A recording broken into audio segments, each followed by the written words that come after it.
The creature from the Black Lagoon Adventures. It's a huge haul. That is a huge haul.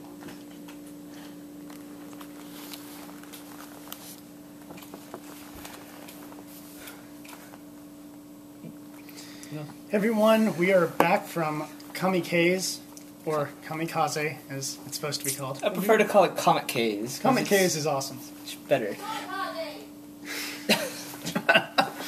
Whatever. We had a huge haul, tons of graphic novels, a couple of movies, including refilling things in my collection that I've lost since losing my VHS tapes. Sorry, I had to get a cinema snobby there.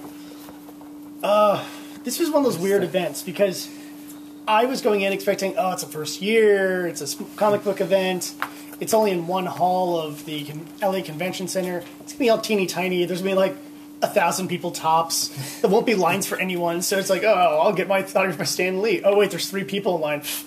I'll come back in 15 minutes. No, it's like, oh, I'd like to get an autograph for Stan Lee. There's 1, 2, 3, 4, 5, 6, 7, 8, 9, 10, 11, 12. More people than I can count in line. Today got even, day 2 got even crazier with Mark Hamill. Yeah. I think half of the convention center was just filled with people just for Mark Hamill autographs.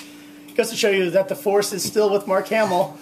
And a powerful Joker that he makes. Yes. And neither Miguel nor I brought anything Arkham related. Or heck, if I still had the Batman Beyond Return of the Joker movie, I could have brought that. That'd have been fun. Yes. I love that movie. And I bought the collector's edition too, so I could have had him easily sign the artwork of Joker. That would have been cool. Be perfect, but no. And not only that, parking was unexpected. Parking was on Madhouse as well. both days. Considering, but then again, there was also other events happening along at the same time too. So because it was only taking up one hall, the LA Convention Center was used for multiple events, which is nothing new. I've had plenty of cons I've gone to that have had that. So it's no big deal. But the LA Convention Center is kind of a pain to park at.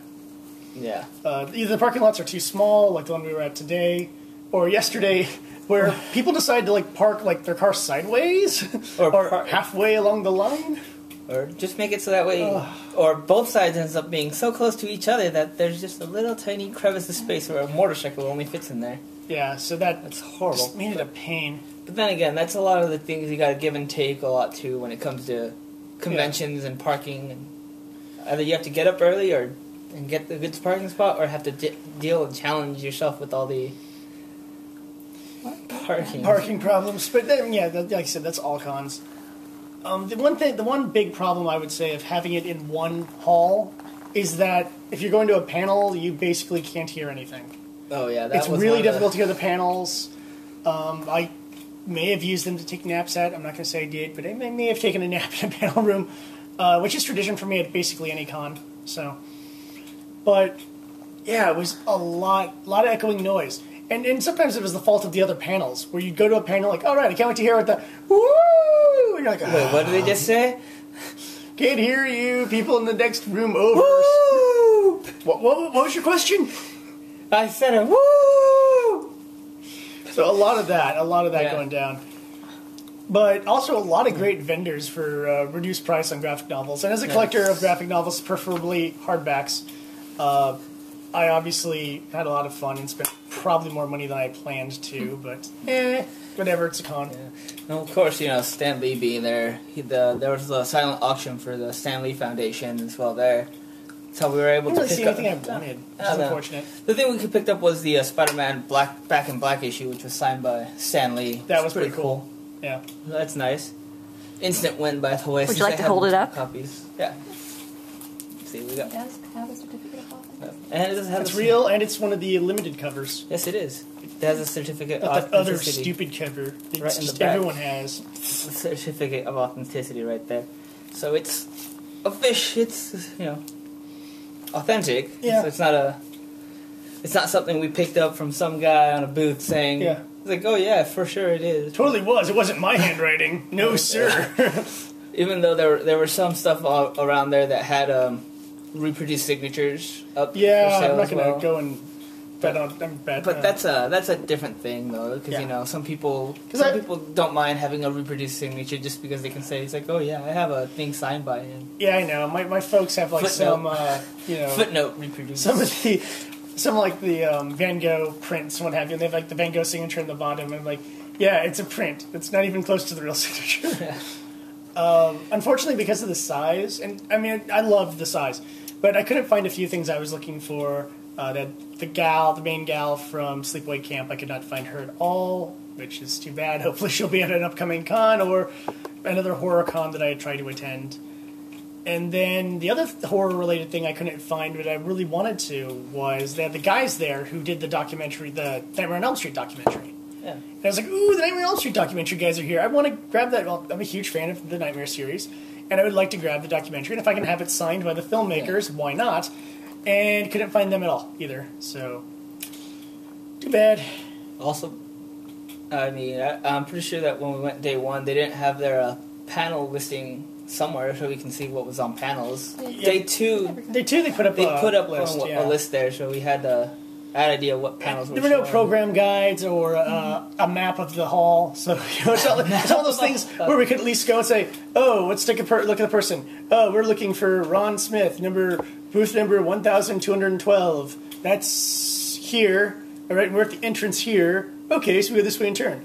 No, we don't have an option to do that. So it's more, it's like look and see, see if we it's wandering and hoping. I mean, they had some cool guys there. They had some of the guys a couple of the guys, and there's like 7 or 8 of them at this point, who have played Michael Myers, so that was pretty cool. Unfortunately, my collection of Halloween is gone with my tape collection as well. Vernon Wells was there. You might know him from Mad Max and, Road Warrior. And also for those that... Power Rangers. Yeah. Time Force. Time Force. Where he played the same character. And briefly in Wild Force. Oh, that's right, the crossover episode. So yeah. yes. A lot of other guests. I'm trying to remember. Several people from Star Trek Voyager. I ended up seeing Harry Kim. That was fun. I could be like, oh, because I remember looking by, I'm like, that looks familiar. And then I see the theater that says like Voyager. It says Voyager at the bottom. I'm like, oh, it's Harry Kim. And I'm like, hey, Harry Kim. And I like waved up. And I realized like after I walked away, I was like, wow, this is like the rudest thing you can do to an actor is just wave at them and call them their character name.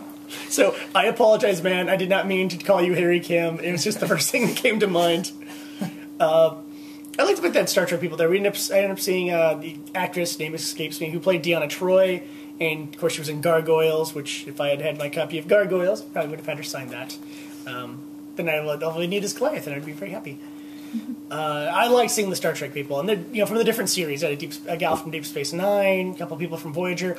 I also saw Robert Picardo there, who played the Doctor in Voyager and in Star Trek First Contact. And he was wearing a hat, so I didn't know it was him at first. I'm like Robert Picardo's supposed to be here. It was just some dude in a hat. Robert Picardo's a bald guy who, hat.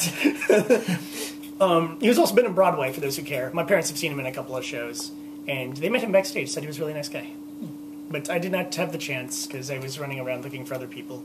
But yes, Voyager people. Not Jerry Ryan, though. I would have been in line for Jerry Ryan. Yeah. See, what else do we hit and do? It was crazy. God, getting through some of the aisles was just a pain. It was a pain.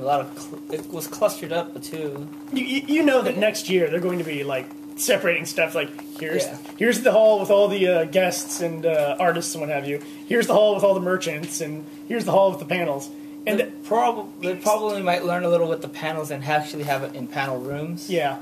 I'm hoping that all the guests and what have you get their own section, because then if you're looking for a specific guest, you're only going to have so much room to go through, as opposed to, oh, there's like guests over here, and there's guests over here, and some of these are just guests who will just randomly show up at specific booths. Yeah.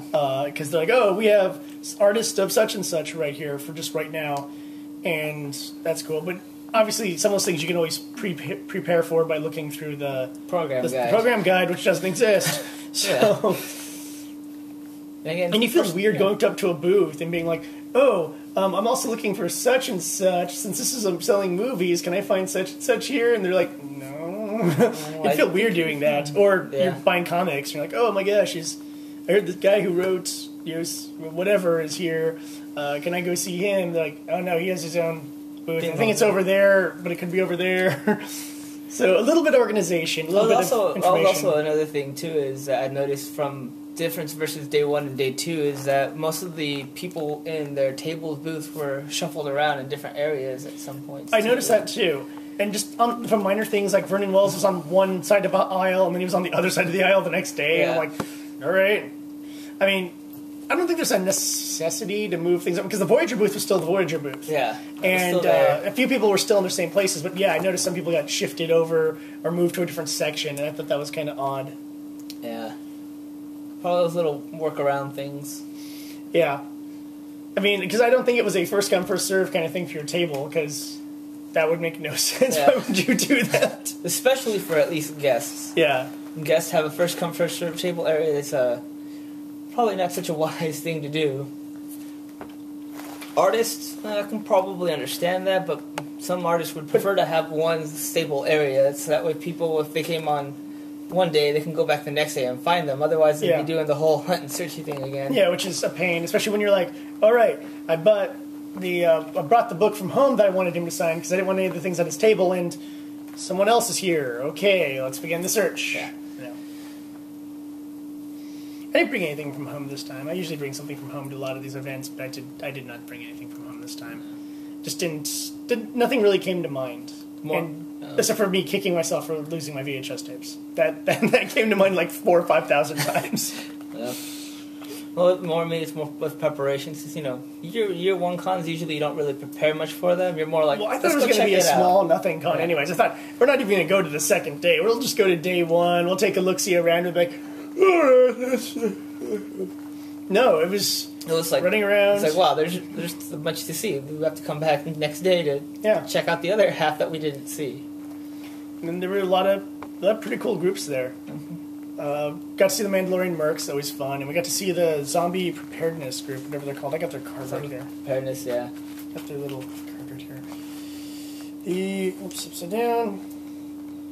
The Zombie Research Society. Excuse me, the Zombie Research Society. So I got to hang out with them and talk zombies for a while. That was a lot of fun. Arguing back and forth as to how zombies act and how to prepare against zombies properly, which is a lot of fun. And if things confirmed, like my theory that when the zombie apocalypse starts, you don't instantly jump in your car and leave because there'll be massive traffic jams. You wait for all that to pass or all those people to die, and then steal somebody's motorcycle and just go around and then weave through the cars. So I'm like, ooh, yay, I got my theory has been confirmed. Yes, that happens at a lot of disasters when people are told to evacuate massive traffic jams. So. Yeah. If there's anything we saw from even non-zombie related movies like Independence Day, traffic jams will kill you. Yes.